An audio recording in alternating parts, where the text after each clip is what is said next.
하나님 말씀 사도행전 27장 22절부터 26절까지의 말씀입니다. 내가 너희를 권하노니 이제는 안심하라. 너희 중 생명에는 아무 손상이 없겠고 오직 배뿐이리라. 나의 속한 바 곧 나의 섬기는 하나님의 사자가 어젯밤에 내 곁에 서서 말하되 바울아 두려워 말라. 내가 가이사 앞에 서야 하겠고 또 하나님께서 너와 함께 행선하는 자를 다 내게 주셨다 하였으니 그러므로 여러분이 안심하라. 나는 내게 말씀하신 그대로 되리라고 하나님을 믿노라. 그러나 우리가 한 섬에 걸리리라 하더라. 아멘.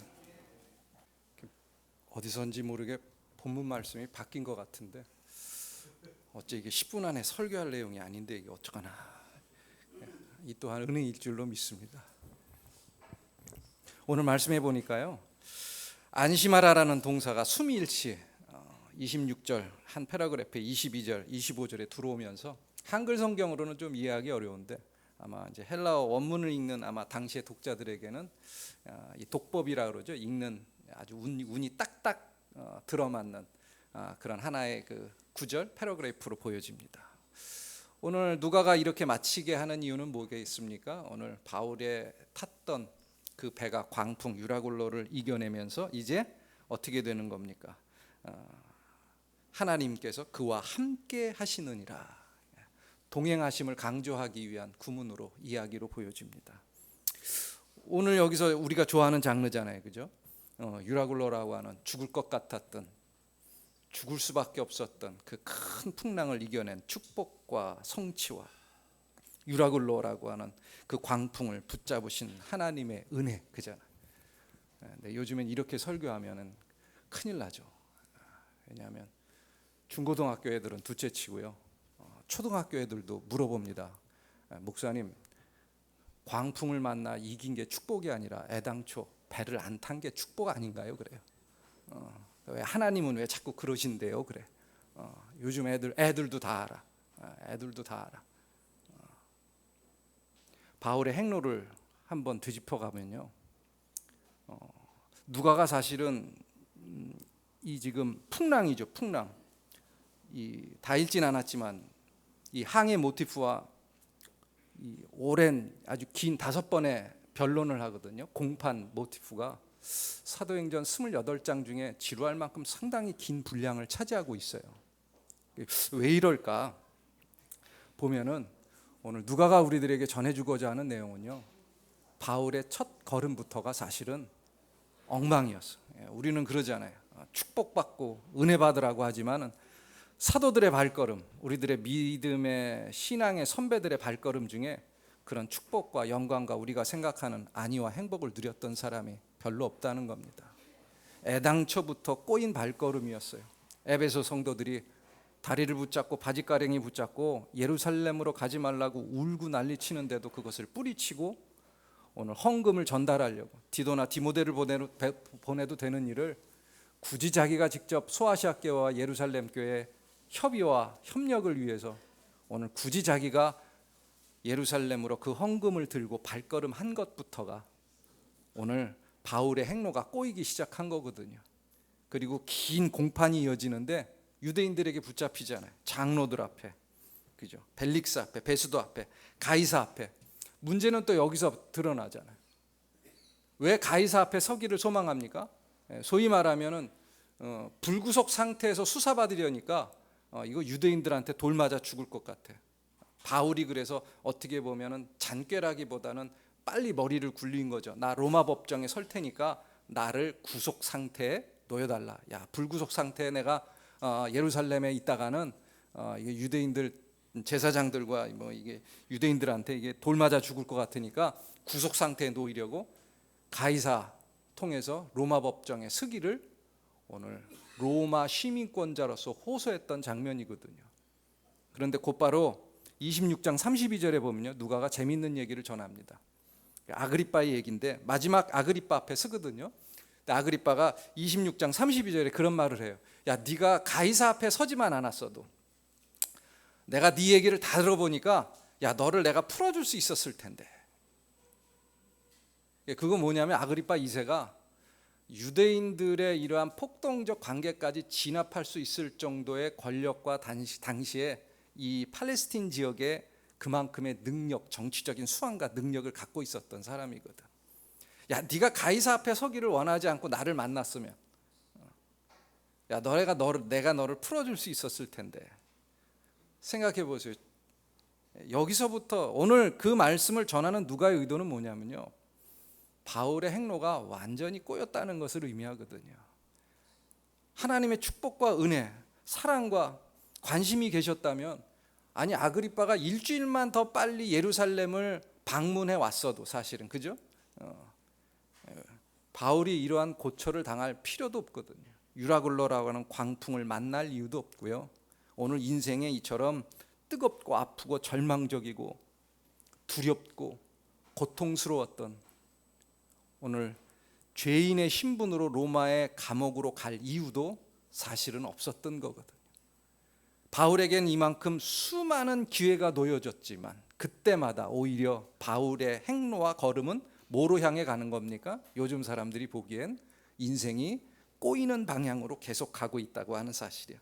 그런 의미에서 누가는 오늘 바울의 행로와 발걸음을 축복과 은혜와 하나님의 사랑의 관점으로 바라보고 있지 않다는 사실이에요. 오히려 누가에게 오늘 아까도 말씀드렸죠.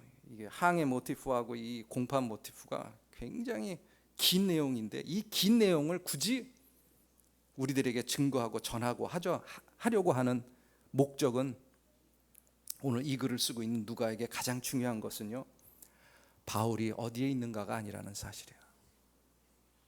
바울이 예루살렘에 있는가, 로마로 왜 가는가, 멜리데 섬에 있는가, 베닉스에 있는가, 오늘 바울이 누구 앞에 서느냐, 벨릭스 앞에 서느냐, 가이사 앞에 서느냐, 베수도 앞에 쓸 거냐, 아그리빠 앞에 쓸 거냐, 이 공판을 어떻게 이끌어 나갈 거냐. 오늘 누가의 관점은 바울이 어디에 서 있느냐, 어느 곳에 있느냐, 오늘 그곳에 왜 있느냐, 복받기 위해 있느냐, 성공하기 위해 있느냐, 은혜 받기 위해 있느냐, 승리하기 위해 있느냐. 오늘 그것이 아니라, 오늘 바울이, 누가가 보여주는 바울의 발걸음은요, 바울이 그곳에 있었던 이유는 오늘 그곳에 하나님의 성령이 그곳에 있었기 때문일 줄로 믿습니다. 오늘 그곳에 복받기 위해 있었던 것도 아니고요. 오늘 알다시피 바울은 금수저 출신이거든요. 로마 시민권자.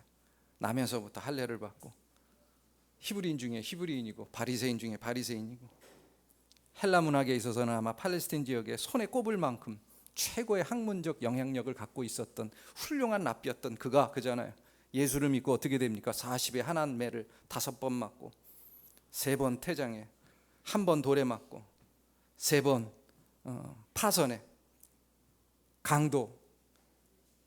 강의 위협과 강도의 위협과 동족의 위협과, 수고하고 애쓰고 자지 못하고 줄이고 목마르고 굶고 춥고 헐벗었었던 그 길을 택한 이유가 어디 있습니까? 그곳에 축복과 영광과 성취와 목적이 있었던 것이 아니라, 그곳에 뭐가 있었기 때문에? 성령이 그곳에 있었기 때문에 그 발걸음을 멈추지 않았다는 사실을 잊지 않기를 소망합니다. 40에 한 매를 1번 맞았을 때 정신 차렸어야죠. 그런데 앞으로 4번씩 왜 쳐맞습니까? 1번 태장을 맞았을 때 정신 차렸어야죠. 그럼에도 불구하고 왜 2번을 더 태장을 맞습니까? 왜 그 매를 맞으면서 돌아다닙니까? 그 맞는 태장을 맞는, 40에 하나 감한 매를 맞는 그 현장 속에 오늘 성령이 함께 계셨기 때문에 바울은 그곳에 있었다는 사실입니다. 오늘 그가 그 위험스러운 배, 사실은 그 배는 애국 곡물을 싣고요, 알렉산드리아로 가는 화물선이었거든요. 사실 11월과 2월은 항해 금지 기간이에요. 그럼에도 불구하고 왜 항해를 떠납니까? 늦게 출발했거든. 선주가 닥달했겠죠. 왜? 딜레이 된다는 것은 뭐예요? 비용에 부담이 있으니까. 선장이 어떠한 생각을 합니까? 사실은 미항에 멈췄거든요. 거기서 3개월을 쉬었어야 돼. 그런데 욕심이 난 거죠. 야, 베닉스까지만 가자. 베닉스까지만 가자. 오늘 그가 베닉스까지, 오늘 이 무리한 항로를 선택했던 이유 또한, 오늘 그곳에 하나님이 함께 하시며 성령이 동행했기 때문임을 잊지 않기를 소망합니다. 그가 로마에 주저없이 간 이유도, 오늘 그 헌금을 싸들고 위험천만한 예루살렘을 향한 이유도, 오늘 벨릭스 앞에, 베스도 앞에, 가이사 앞에 오늘 아무도 함께 해주지 않는, 혼자서 그 수많은 변론을 당해내면서 그곳에 서 있었던 이유도 오늘 그곳에 성령이 계셨기 때문임을 잊지 않기를 소망합니다. 이 기쁨이 넘치는 교회, 작은 교회입니다. 그렇잖아요. 삼각교회고요. 요즘 젊은 부부들도, 제 동기들도 주변에 보면 한 성도가 200~300명이 돼도 주일학교가 없더라고. 애들이 없으니까. 그러니까 사역자가 없고, 그러니까 젊은 부부들이 대형교회 갈 수밖에 없어. 뛰어나고 능력 있는 젊은 사역자들이 말씀을 가르치는 곳으로 갈 수밖에 없어. 성경학교도 빈약하고, 요즘 시대 가장 중요한 거죠. 교회가 성전이 중요한 게 아니야. 요즘 주차장이 중요해. 주차장도 없고 그잖아. 왜 이렇게 불편한 교회, 오늘 임직받고 이곳에 주의 종으로, 주의 일꾼으로 서기를 간절히 소망합니까? 그 이유는 한 가지 때문일 줄로 믿습니다. 여러분의 믿음과 첫사랑이 오늘 바로 이곳에, 이문동 324-5 바로 이곳에 오늘 성령이 함께 계셨기 때문일 줄로 믿습니다. 오늘 아마 이 작은 교회 앞으로도 대표자를 세우고 장로님을 세우고 믿음의 임직자들을 세우면서도 수많은 난제와 문제와 유라굴러라고 하는 광풍 못지않은 시련과 시험과 어려움과 난간에 부딪힐 줄로 믿습니다. 오늘 바울은 그것을 이겨내기 위한 목적도 아니고 그것을 이겨서 훌륭하게 성공하고 성취하고 복받고 영광 받기 위함이 아니라 어느 순간 매 순간 그곳에 성령이 있었기 때문에 그곳에 발걸음했다는 사실 잊지 않기를 간절히 소망합니다. 오늘 비록 연약하고 세상 사람들 보기에, 주변 사람들 보기에 부족하고 허점 많고 어려움 많은 수많은 사람들에게 작은 교회라고 불릴지를 몰라도 오늘 여러분들에게는 성령이 부르셨기 때문에 있는, 성령과 동행하는, 성령과 함께하는, 비록 작을지라도 이곳에서 얻고 이곳에서 행해야 될 믿음의 사역들과 믿음의 발걸음을 행하는 귀한 임직자들과 일꾼들로 준비되어지기를 간절히 소망합니다. 운명은, 우리들에게 부딪힌 환경은 참으로 아프고 유라굴러라운 강풍처럼 절망스럽고 두렵다 할지라도 오늘 바울과 같은 발걸음으로 오늘 이 운명에 맞서 싸워나가는, 오늘 부르심 앞에 온전히 우리들의 모습을 세워나가는, 부르심 앞에 기쁨이 넘치는 교회가 왜 이곳에 있어야 되는지를 증명해 나가는, 이러한 어려움과 유라굴러라운 광풍 앞에서도 왜 내가 장로가 되어야 되고 권사가 되어야 되고 집사가 되어야 되고 오늘 이 공동체를 대표로 하는 목사가 되어야 되는지를 오늘 증명해내는 귀한 믿음의 터가 되기를 간절히 소망합니다. 기도합니다. 사랑의 하나님 아버지, 바울이 예루살렘에 간 이유는, 로마로 가고 있는 이유는, 이 위험천만한 배를 탔던 이유는, 오늘 태장을 그렇게 많이 5번씩이나 3번씩이나 태장을 맞았던 이유는 그곳 그 현장에 성령이 함께 계셨기 때문임을 믿습니다. 오늘 이 귀한 기쁨이 넘치는 교회 믿음의 성도들이 어느 곳이든 어떠한 상황이든 어떠한 여건이든 오늘 명령하신 곳에 성령이 계시다면 주저함 없이 발걸음하며 달려나가는 귀한 일꾼들이 채워지는 교회가, 믿음의 공동체가 되도록 인도하여 주옵소서. 예수님 이름으로 기도드렸습니다.